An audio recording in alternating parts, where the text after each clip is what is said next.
Boa noite, pessoal. Boa noite, gente. O pessoal tá entrando. Hoje eu tô aqui com a Persela, que é a nossa enfermeira obstetriz, que acompanha nossos partos, nossas pacientes durante o pré-natal e durante o pós-parto.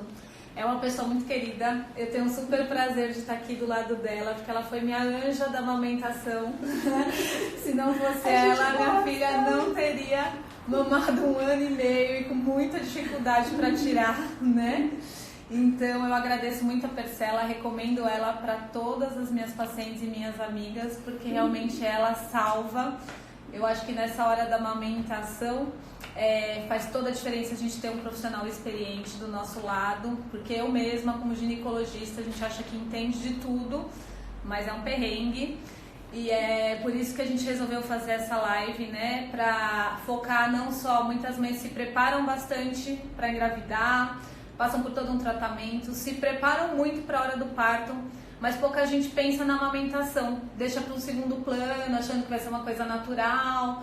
E aí na hora que começa qualquer dificuldade, se a gente não está preparada, é muito fácil de desistir, né, Persela? Sim. Então a gente vai falar um pouquinho da fisiologia, da anatomia, das coisas práticas, e depois a Persela vai falar sobre como a gente se preparar durante a gravidez e como a gente superar as dificuldades aí que podem aparecer, tá bom? A estrela da noite hoje é ela.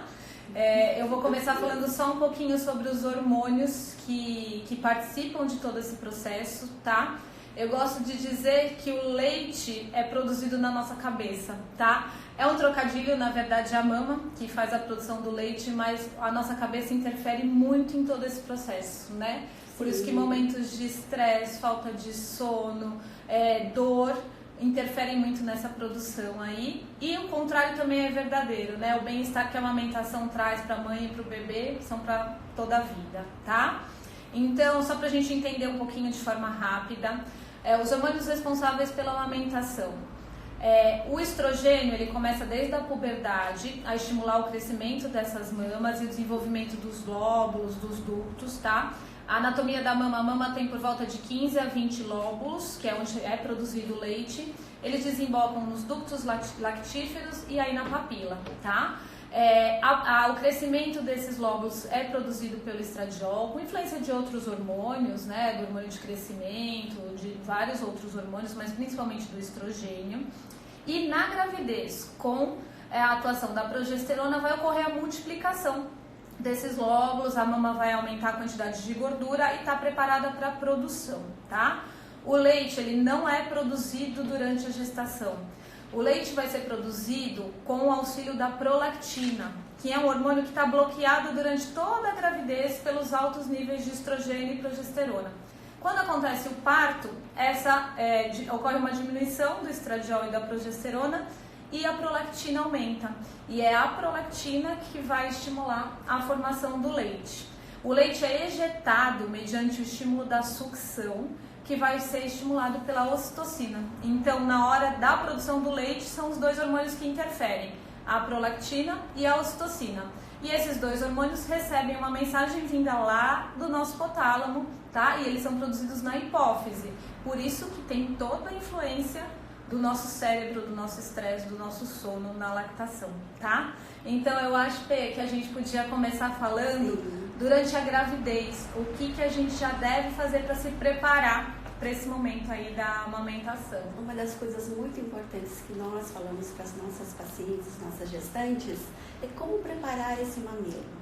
E uma das coisas que a gente sempre fala é o uso do sol. O sol é o amigo do peito. Ah, adorei. É amigo do peito. Ele é muito importante durante a gestação. A mulher pode aproveitar dessa natureza durante a gestação durante a gestação e durante a amamentação, né? Aí muitas pacientes falam assim, mas eu moro em um apartamento. Como é que eu faço para tomar esse sol no mamilo? É importantíssimo. É simplesmente, se você tiver uma camiseta velha, antiga, faz um furinho ao redor da auréola e do mamilo e tome o seu sol. É importantíssimo. Use o seu protetor solar e tome o seu sol. Isso vai ajudar muito, principalmente as mais loirinhas. Isso aí. Isso é importantíssimo, a questão de preparar o mamilo. Muitas perguntam, posso usar buchinha? não tem evidência, é um mito, não tem pessoal. Evidência científica. Certo? E a buchinha pode machucar tirar o pode óleo. tirar a oleosidade, a hidratação natural da sua pele. Mas algumas me falam, mas eu posso usar um pouquinho, pelo menos eu tenho muita sensibilidade? Pode, mas não tem comprovação científica. O amigo do peito, para você preparar o mamilo, é o sol. Isso é E luz não funciona, tá, gente? Já tive pacientes que me perguntaram, adianta eu ficar na luz? Não funciona. Ajuda o laser, tá? O laser ajuda, inclusive na cicatrização, mas a luz não. Tem que ser a luz solar, tá? Aqui tem a Paloma. Oi, querida, tudo bem? Vai nascer daqui a pouco. Horário certo do sol, de preferência fugindo dos horários de pico. Então, até as 10 da manhã, depois das 4 da tarde, tá, Paloma?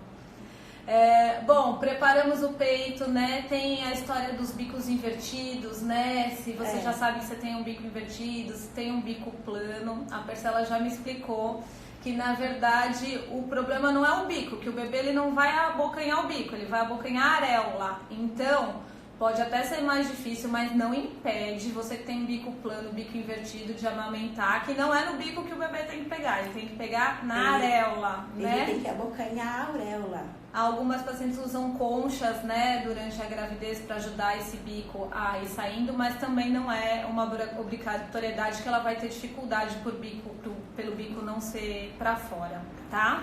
E aí, Pê, nasceu? Nasceu, gente. O bebê nasceu. O mais importante nesse momento é na sala de parto. Independente se é parto normal, parto cesariana, hoje a gente tem o incentivo desse bebê ficar pertinho da mamãe, o contato pele a pele. O famoso, hoje nós chamamos de Golden Hour, que é a hora dourada, onde a gente incentiva o contato pele a pele com o bebê. Hoje tem estudos que quando a gente coloca o contato pele a pele com o bebê, os hormônios, a prolactina aumenta já em seguida, a ocitocina já produz. O bebê faz aquele link, aquele olhar para a mamãe, aquilo envolve o pinônimo, que a mãe vai produzir a ocitocina. E tem estudos que diminuem o estresse da mãe, tem estudos que diminuem até o sangramento, diminui até estudos sobre depressão pós-parto. Então é muito importante esse incentivo na sala de parto. E pode ser parto normal, cesárea, parto normal, parto independente cesárea. da via de parto, né? Esse contato é essencial. O bebê nasceu bem, ele tem que ir pro peito da mãe, que é o lugar que ele vai estar seguro. Estimula o vínculo do binômio mãe e bebê. Isso é importantíssimo. Isso já é um passo para o sucesso da amamentação. Tendo alguém, a enfermeira junto com você, ela vai te ajudar, ela faz todo esse trabalho, né? No nosso caso, nossa equipe, nosso trabalho. A gente incentiva a primeira hora de vida, o aleitamento materno. Isso aí já é um caminho, como diz, a gente já encaminha o bebê. Sim. Para um sucesso de amamentação. Não é fácil, mas a gente sempre fala, nós procuramos sempre ajudar essa mulher, essa mãe que acabou de ter o bebê.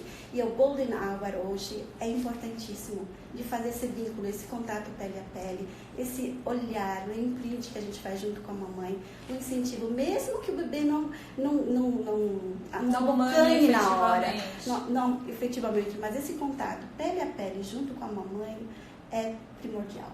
Exatamente. Uma coisa assim, a ansiedade interfere? Sim. O que muitas pacientes acham é que vai nascer o bebê vai ter fome, vai mamar bonitinho que nem um reloginho de 3 em 3 horas, né? Sim. E que ele vai ficar mamando 30, 40 minutos e isso muitas vezes não acontece, né, Percela? Sim. E essa ansiedade da mãe achar que o bebê tem que comer, senão ele vai passar fome, senão ele vai passar mal, acaba criando uma trave ali na amamentação. Então, a primeira coisa que eu acho que é muito importante de saber, a descida do leite não ocorre instantaneamente no momento do parto, tá? A prolactina pode levar até 7 dias para começar a atuar. Então, ela foi liberada ali no momento que saiu a placenta, no momento que houve a queda do estrogênio e da progesterona, desbloqueou o eixo e a prolactina começa a ser secretada. Mas o leite não vai descer naquele momento. O leite, na maioria dos casos, começa a descer no 3º dia, mas pode demorar até 7 dias para descer. Então, no primeiro momento, que vai sair o colostro, que ele é rico em açúcar, ele é rico em imunidade para o bebê, mas ele não tem muita gordura, né? Então é um leite que parece mais ralinho. Quando a gente aperta o bico do peito, parece uma aguinha. E aí muitas mães falam, nossa, o meu leite é fraco. Então não tem existe. aquela coisa do leite fraco. Não existe leite fraco. Não existe leite fraco, gente. O seu leite é o melhor leite para o seu bebê. Se ele nasceu prematuro, o seu leite é o melhor leite para ele. Se ele nasceu de termo, o leite vai mudando ao longo da gestação e ao longo da mamada. Então não tenha dúvida que o melhor alimento é o seu leite. Por que as mamães acham que o leite está fraco? Porque no começo o bebê não vai mamar em intervalos de 3 horas. É lógico, cada bebê é um bebê. A Persela sempre fala, quem nasceu? O Paulo, o João, a Sara. Esse bebê que nasceu é diferente de outro, né? Até as mamães de segunda viagem. A gente sempre fala, o bebê tem a sua característica. Tem bebê que é dorminhoco, né? Tem bebê que é esfomeado, né? Tem bebê que é, como é que você fala? Que é sugador. Sugador. Né? Então a gente tem que sempre lembrar, queridas mamães, que cada bebê tem a sua característica. Então, principalmente quando a gente tem os gêmeos. Conhecer, né? Os gêmeos é incrível. Uma puxa o jeito do pai, outra da mamãe. Então a gente não coloca uma regra em relação à amamentação. É uma adaptação entre a mãe e o bebê. Você vai conhecer seu bebê, né? Claro, o que a gente fala sempre é, se precisar de ajuda, tem profissional, tem a que chama não me lembro a palavra.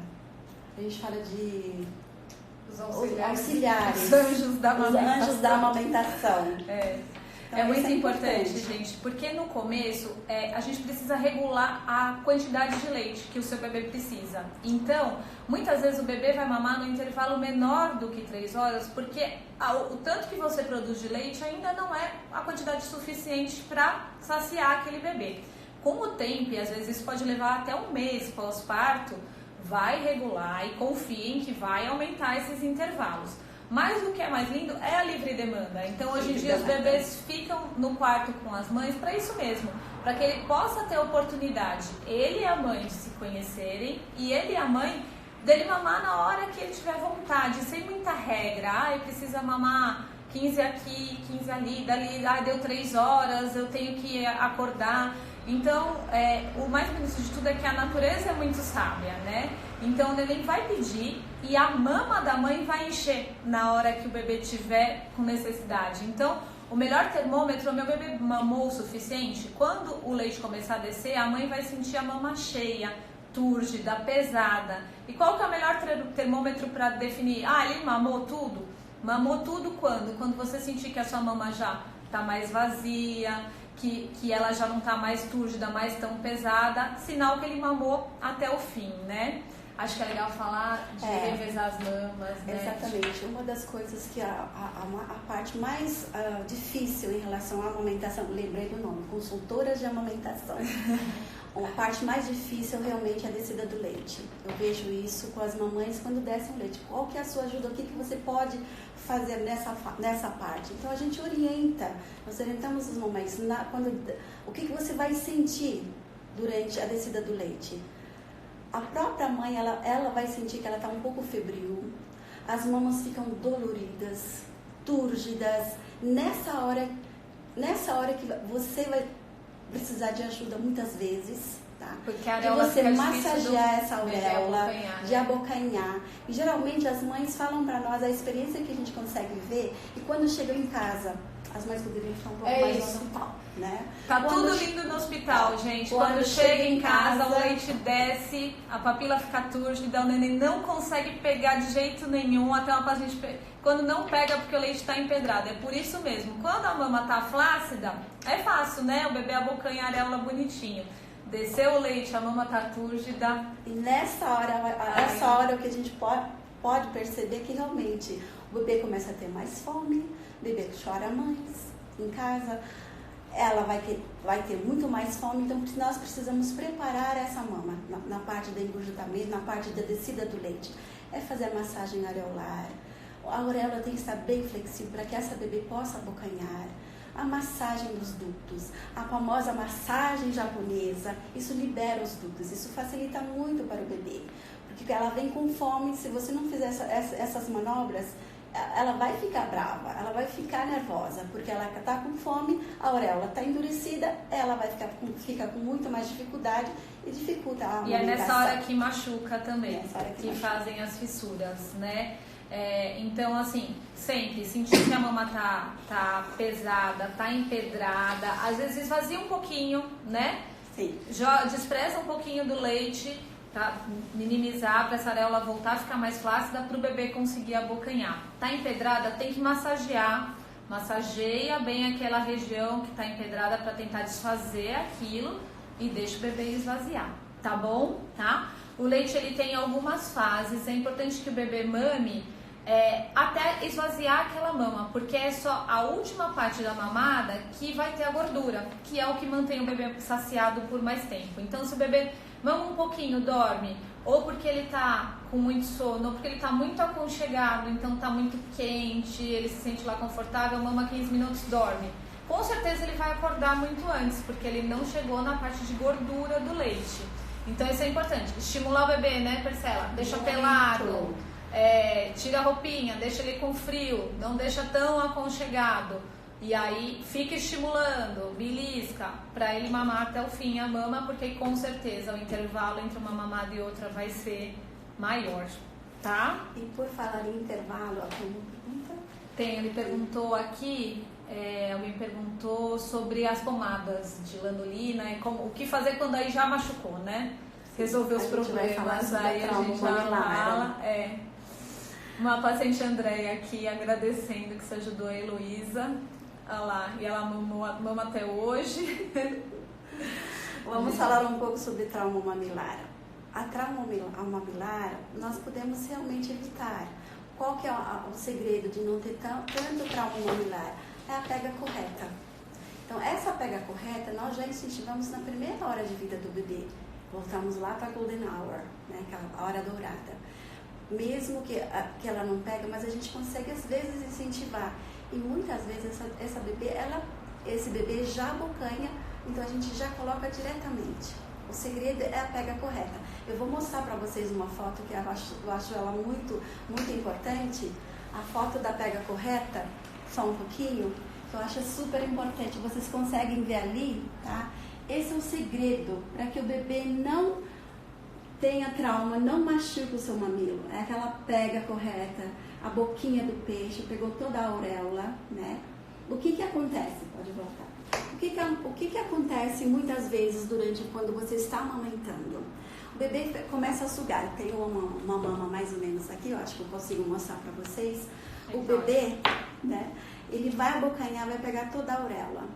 Os primeiros 10 minutos ele está com fome, ele suga, ele começa a dormir. O que acontece? Ele solta o mamilo, por isso que a gente precisa prestar muita atenção. Aliás, uma das coisas que a gente sempre fala para as mamães, na hora de amamentar é uma hora sagrada, mesmo na maternidade. Tem que ficar a amamentação, né? Não combina com visitas, então é você e seu bebê, aquele momento. Não é para ficar atendendo o celular, não é para dar atenção das visitas, é você e seu bebê. Então isso a gente tem que observar. Quando ele pega, ela começa a dormir sem querer, se você não observar, ele solta o mamilo. Ele solta a auréola e pega só o mamilo. Aí começam as traumas. Mas traumatizou, e agora? O que a gente faz? E aí, então, uma paciente perguntou, eu devo começar a usar pomada antes? Não, a pomada a gente só usa na hora que começar a amamentar, tá? A pomada é a de lanolina, tá? Que ela é natural, ela não vai atrapalhar o bebê não precisa limpar para o bebê mamar, tá? A gente pode passar a lanolina após as mamadas e fica no peito, depois não precisa limpar nada disso, tá? Elas são bons cicatrizantes, tá? Tem o laser, que ajuda bastante na cicatrização, a gente usa nos casos mais graves, tá bom? Mas o principal para tratar a fissura é evitar que ela continue se refazendo. Então não adianta a gente ficar passando pomada e tratando se a gente não mudar o que está causando essa fissura, que em 90% das vezes é a pega incorreta, tá? Uma coisa que ajuda é a gente mudar a posição do bebê.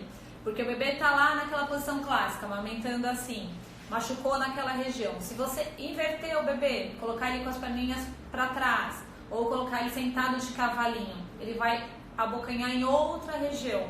Então até você vai dar desse jeito, depois você vai inverter a mama. Na hora que você voltar ele na outra posição, já deu tempo daquela região que machucou cicatrizar, tá?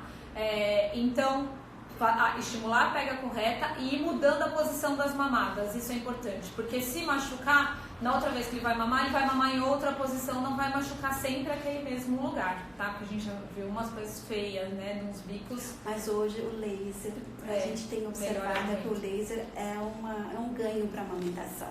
A laser terapia é um ganho. Sim, e eu gosto bastante do curativo de hidrogel também. Sim, que ele é cicatrizante, ele alivia e isso também pode ajudar bastante, tá bom? As conchas mamárias, né? Tudo isso. Mastite, um outro problema que é bastante comum, tá? As pacientes perguntam, estou com mastite, preciso parar de amamentar? Não. Muitas vezes não. Até porque se a gente parar, vai acumular mais leite, vai empedrar, vai piorar a sua mastite, tá? Então tem que estimular, esvaziar. Não tem problema nenhum o bebê amamentar na mama que tem mastite, não vai fazer mal para ele, isso é um processo inflamatório. Muitas vezes não está infectado, a mãe nem precisa de antibióticos, tá? Então o bebê pode continuar mamando sim. É que às vezes a mãe está tão desconfortável, às vezes tem um sangramento e aí ela não consegue. Então a gente pode só esvaziar manualmente ou com o uso da bombinha aquela mama e assim que o processo se resolver vai dando a outra mama e assim que o processo se resolver volta a oferecer a mama que teve o problema, tá? Uma pergunta muito, muito comum aqui é o que eu faço para aumentar a produção de leite? Acho que o meu leite boa pergunta.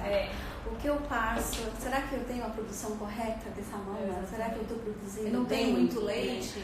Uma das coisas que a gente orienta muito as nossas pacientes quando você chega em casa, para você realmente que esse fluxo do leite aumente, a primeira coisa que a gente orienta é você descansar.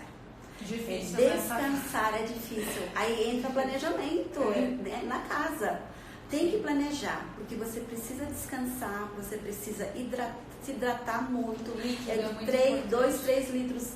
3 litros de água por dia. Para quem não gosta de água, tem que tomar muita água, muito líquido. E descansar. De amamentar, né? Uma orientação, uma dica que a gente gosta, que eu gosto de dar muito às nossas mamães é planejar dentro de casa. Por exemplo, você vai dar o banho no seu bebê, planeje isso para que você possa descansar depois. Dê o banho no final do dia. A gente orienta, você já jantou, tem que jantar, tomar seu banho, mamãe, jantar, dar o banho no bebê. Deu o banho, você vai dar de mamar, o bebê vai dormir, você vai dormir junto, você consegue descansar. Essa é uma dica muito importante. Esse é um planejamento. E a fisiologia, né? Lembra, o leite é produzido na mama, mas é o cérebro que comanda. Sim. Então a gente precisa de sono, sem estresse.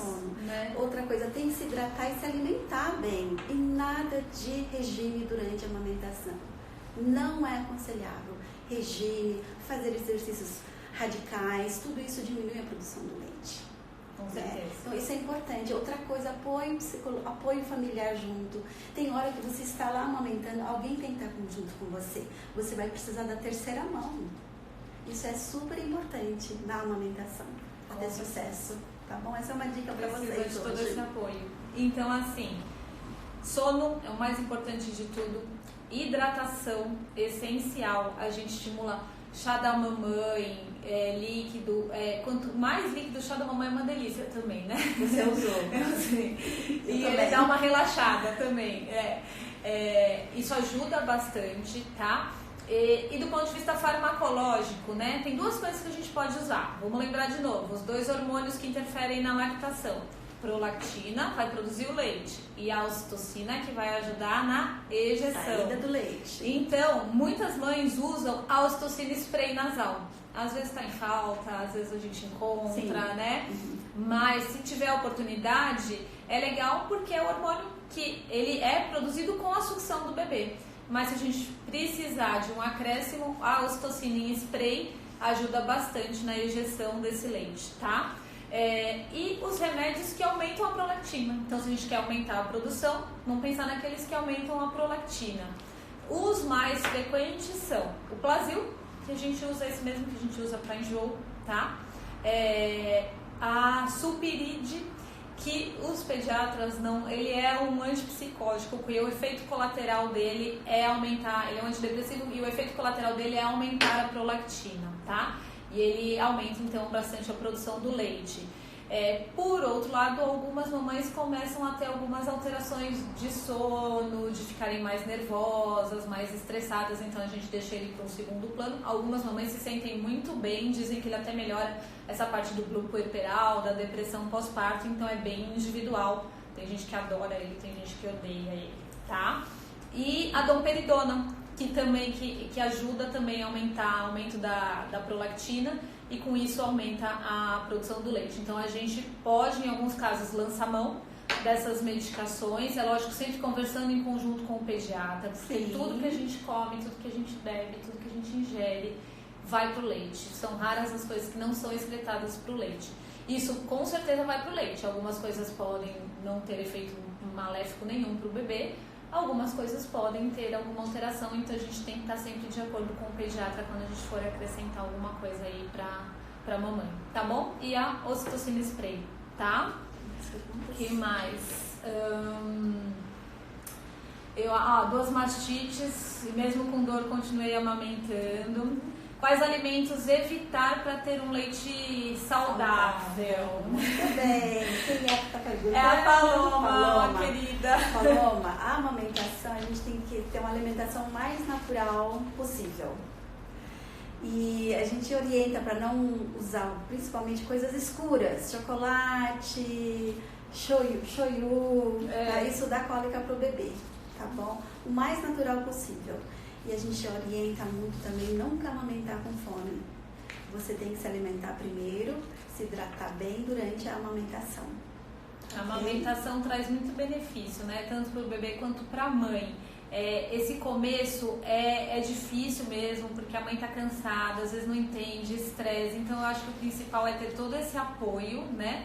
Porque depois fica tão bom que fica difícil de parar. Sim. E aí eu acho que vale a pena a gente falar também. E quando a mãe volta ao trabalho? Aí vencemos essa primeira etapa, porque acreditem, gente, primeiro mês é difícil, né? Mas depois é muito, muito bom. A hora que passa a dor, a hora que o mamilo já acertou a pega, que o neném já tá no seu intervalo bonitinho, aí é maravilhoso. E aí, chega essa hora, o que acontece? A mãe tem que voltar a trabalhar. E aí começa um outro perrengue, né? Como que eu vou armazenar meu leite? O bebê não pega a mamadeira de jeito nenhum, acostumou com o bico do peito, não aceita nada, né? Então acho que é importante a mãe saber como que ela pode armazenar esse leite, que ela pode manter essa amamentação por um tempo prolongado. Então dá o leite de manhã, vai trabalhar, à noite quando volta do trabalho dá o leite no peito. Mas é importante saber que a gente pode armazenar esse leite para que alguém dê durante o tempo que essa mãe estiver fora trabalhando, tá? Quando a gente tira, o ideal é ter uma bomba elétrica, que o leite sai mais fácil do que com as bombas manuais, tá? A gente não precisa esterilizar a mama, nada disso, tá? É só tá de banho tomado, faz a retirada com a bomba elétrica, tá? Esse leite, se ele for para a geladeira, ele pode ficar até 12 horas na geladeira e o aquecimento depois em banho-maria, tá? Quase morno, nunca esquente o leite materno, senão você perde todas as propriedades. Sempre quase testem, frio, gente, pelo quase amor de frio. Deus. Aqui entra sempre o controle de qualidade. Sim, por favor. Nunca usem o mesmo, por exemplo, encheu aquele potinho, não fica abrindo para pôr mais leite, tirou aquele tanto que seja 20 ml, guarda aquilo, não abre mais, só abre na hora que você for usar, para que não tenha contaminação, tá? 12 horas na geladeira, até 15 dias no freezer, tá? Precisa estar etiquetado com a hora que você colocou, que depois com certeza você não vai lembrar, tá bom? E na hora de descongelar a mesma coisa, em banho-maria, o que não usou tem que desprezar, não pode recongelar, tá bom? Que mais? Congelamento. A geladeira, como congelar, tá? Às vezes nesse retorno a mama pode começar a ficar muito engurgitada e pode começar a empedrar, tá? Então às vezes no trabalho a mãe tem que levar a bombinha e tem que tirar, porque senão realmente o que acontece é que quanto menos o bebê tiver sucção, menos leite vai ser produzido. Então, invariavelmente, nessa volta ao trabalho, pode ser que diminua essa produção do leite, porque o mais poderoso estímulo para a produção do leite é a sucção do bebê. Não tem jeito. O bebê que não suga. Às vezes, o que acontece na amamentação que eu vejo muito, eu não tive leite, eu tive que parar. Por quê? Se naquele começo não tiver tanta sucção e você achar que o bebê está com fome, aí você vai complementar com uma fórmula.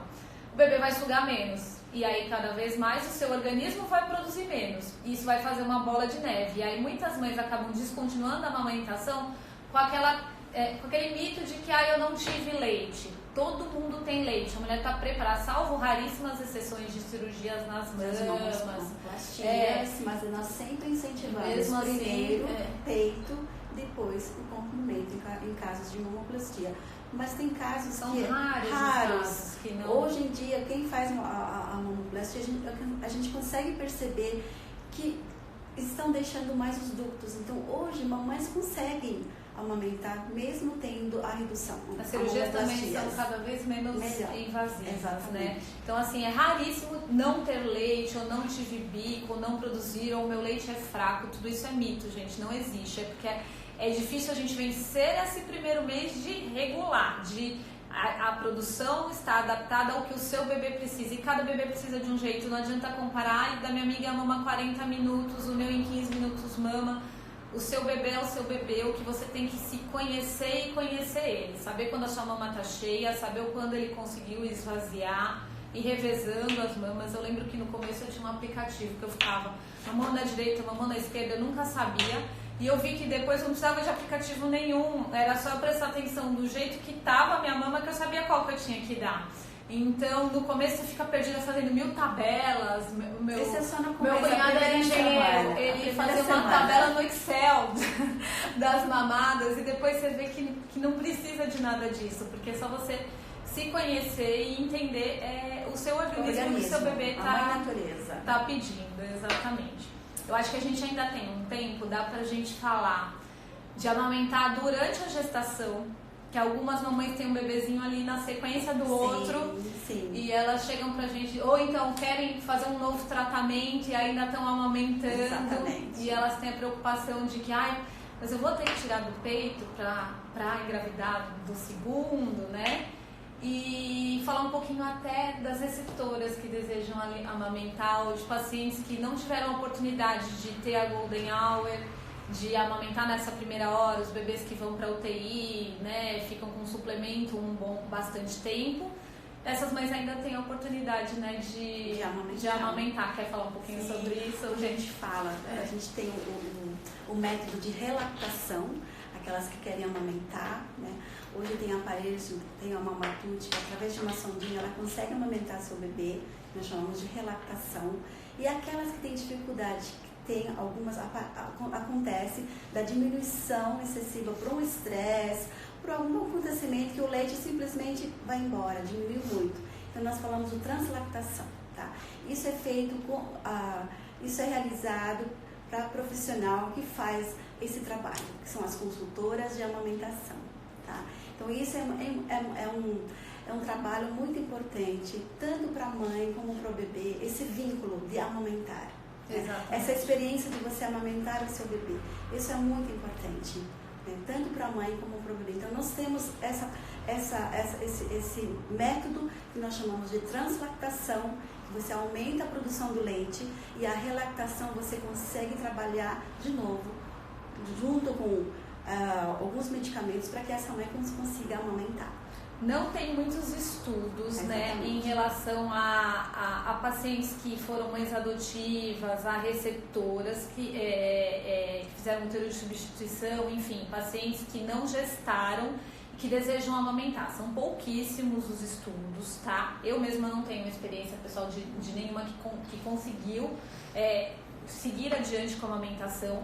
Mas existem relatos de casos, sim, de pacientes que não gestaram e com o uso dessas medicações, então domperidona, plasil, supiride, com a sucção, porque lembra, o principal estímulo é a sucção do bebê. Então, com uma sondinha ligada na areola, né, o bebê vai mamar um leite que está ali num potinho, tá? pode ser um leite de um banco de leite, um leite materno, pode ser uma fórmula, Sim. mas ele vai ter que sugar para que esse leite chegue na sua boquinha.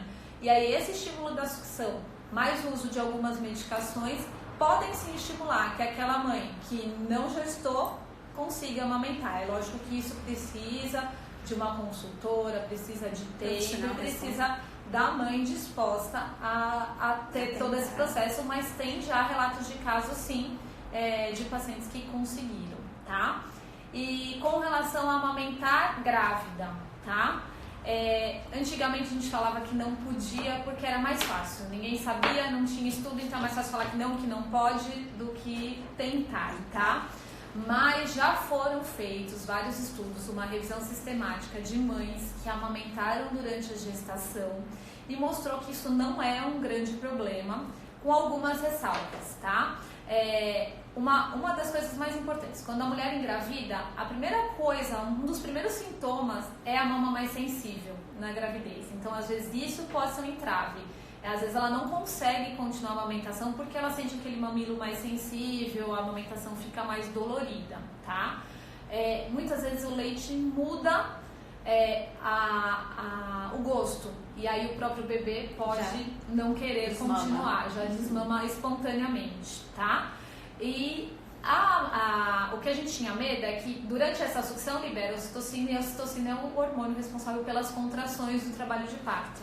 Então a gente tinha muito medo da mulher ter um aborto por conta disso, ou ter um trabalho prematuro por conta disso, tá? O que os trabalhos mostram é que isso não aumenta o risco, que a quantidade de ocitocina liberada durante a sucção não é o suficiente para estimular um trabalho de parto, tá? Mais casos de pacientes que estão com ameaça de aborto, casos de pacientes que estão com contrações por trabalho de parto prematuro por outras causas, aí a gente evita nesses casos. Caso contrário, não tem contraindicação.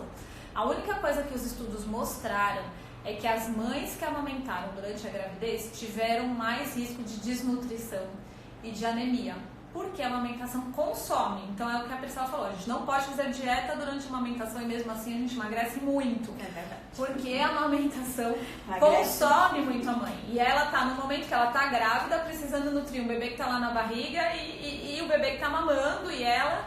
Então essas pacientes têm que ser acompanhadas bem de perto. Mas se elas não estiverem tendo anemia, se os exames estiverem todos bem, não existe contraindicação. A mãe e o bebê vão entender qual que é a hora certa de parar. Sem aquilo, meu Deus, você está amamentando e está grávida, ou meu Deus, você vai tirar o bebê do peito para engravidar do segundo.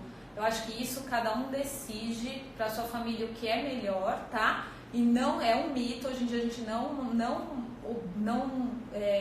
não tem essa interferência médica. O que a gente tem que fazer? Você quer amamentar? Então a gente tem que estar do lado dessa paciente para acompanhá-la e só suspender essa amamentação se tiver algum problema. Tá certo? Tem mais alguma pergunta? Como faz quando são gêmeas, Fê? Muito bem. A gente fala que gemelar é a amamentação de gêmeos. Uma mama é de um bebê e a outra é do bebê. Em 24 horas, você faz a troca.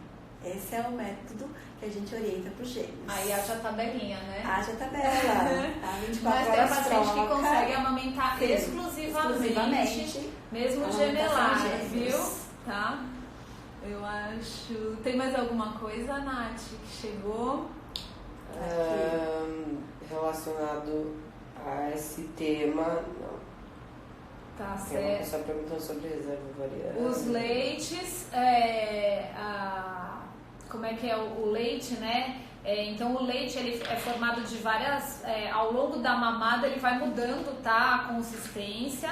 A fase final é a fase que tem a gordura, que é o que vai trazer a saciedade, tá? O colostro, que algumas mães, não tá saindo nada, é muito importante para a imunidade do bebê, tá? Então, esses primeiros 3 dias é essencial, não só para o vínculo, já mostraram que isso diminui a depressão pós-parto, que aumenta o vínculo e que isso não vai ser bom, não só do ponto de vista do que o leite produz, né, de anticorpos, de vitamina, de tudo isso, mas até para a formação do sistema nervoso e da inteligência emocional dessa criança lá na frente. Isso já é provado que crianças que foram amamentadas tem lá na frente uma maior capacidade de discernimento, uma maior inteligência emocional mesmo do que as crianças que não foram amamentadas. É uma pergunta, quando a mãe sabe que é hora de parar?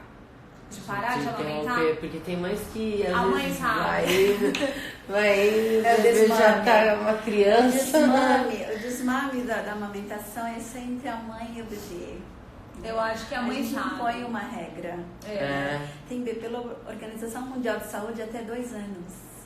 Mas eu já vi consegui. paciente amamentar 3. 3 anos. Exatamente. Eu acho que assim, chega uma hora, a criança está na escola, né? A criança já anda, já come. Talvez esse vínculo não seja bom para a parte psicológica. Os coleguinhas já começam, né? Criança é fogo, começam, você ainda mama no peito. Talvez esse seja um momento de parar, mas por conta do crescimento. A criança tem que quebrar aquele cordão umbilical. Essa é uma né? decisão muito pessoal. Mas é muito pessoal, né? Muito pessoal. Algumas mães dão até 6 meses, quando voltam a trabalhar, Sim. não conseguem continuar. Eu acho que assim, cada mãe faz o melhor pro seu bebê. E tem mãe que não consegue amamentar, e eu também acho que a gente tem que fazer o que é melhor, tentar dar o seu melhor, mas também não pode ser uma coisa que não está sendo legal para a mãe. A gente sabe de todos os benefícios da amamentação, mas se só está causando malefício, também tudo bem, né? A gente tem fórmulas maravilhosas hoje em dia e é lógico, não é o que a gente quer estimular, mas se não deu certo também não tem problema, né? Eu acho que tem que ser tudo o melhor, a gente tem que fazer o nosso melhor. Eu sempre falo, né? que o segredo do sucesso de amamentação é a mamãe querer, é a gente querer amamentar. Isso a gente é o segredo, né? Se a mãe quer amamentar, a gente ajuda. E eu acho tem que profissionais assim, para isso, certo? Eu acho que a mãe sabendo que assim, que ela vai ter esses desafios, mas sabendo que ela pode ter ajuda e tendo um acompanhamento, por mais que seja difícil no começo, se ela quiser, ela consegue, porque o nosso corpo é perfeito, ele foi feito preparado para isso. A mãe natureza sabe, ele sabe o que é melhor sempre para o bebê. Com certeza. Né? E a gente sempre fala, contem com um profissional, com uma consultora de amamentação, para que você tenha esse apoio durante a amamentação. O incentivo ao aleitamento materno na primeira hora de vida do bebê é o começo do sucesso. Eu acho. Da amamentação. E ter uma boa consultora é o segundo passo, viu, gente? De avaliar essa amamentação. Às vezes a gente acha que é uma coisa natural, que vai ser... E não é tão fácil assim como parece, tá? Realmente pode doer no começo, pode ter fissura, tem o sono, tem o cansaço, até regular essa produção de leite, o bebê mama com intervalos muito menores do que a cada 3 horas, né? Mas é saber que é aquele período, né? Então, do mesmo jeito que a mulher se prepara para o parto e sabe que vai doer, mas que ela quer ter um parto normal e ela estando preparada para isso é muito mais fácil do que ser tudo uma surpresa. Eu acho que na amamentação é a mesma coisa. O que a nossa mensagem aqui é se prepare para a gravidez, se prepare para o parto, mas se prepare também para a amamentação, que ela não é tão fácil assim, mas ela é deliciosa e só traz benefício aí para os dois, tá bom? Obrigada pela presença de todos. Até aí. A próxima. Se tiverem dúvida, mandem para o saúde@ipgo.com.br, tá bom? Obrigada, tchau, tchau. Tchau. Nossa!